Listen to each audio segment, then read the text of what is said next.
বাংলাদেশ থেকে শেখ হাসিনা পালিয়ে যাওয়ার পরে কাদের মন সবচেয়ে বেশি খারাপ হয়েছে?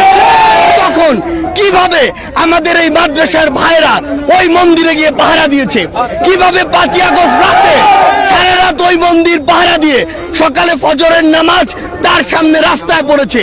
এই বাংলাদেশের মুসলমান যারা রয়েছে তারা আসলে যেমন নিজেদের ধর্মের প্রতি তাদের সহানুভূতি রয়েছে, অন্যান্য ধর্মের যারা রয়েছে তাদের প্রতিও তাদের সহানুভূতি রয়েছে। কিন্তু এই সহানুভূতিকে ব্যবহার করে কেউ যদি নিজেদের ওই ভারতে বসা চক্রান্ত, যারা মাসের 30 দিনের 25 দিন দেহটা নিয়ে বাংলাদেশে বসে থাকে আর বাকি 5 দিন মনটা নিয়ে ভারতে যায়, সেখানে চক্রান্ত করে এবং সেই চক্রান্তের এক্সিকিউশন এই বাংলাদেশে এসে ঘটায়, সে সকল উগ্রবাদী হিন্দুদেরকে প্রতিহত করার জন্য আমাদের মনে বিন্দুমাত্র সহানুভূতি থাকবে না।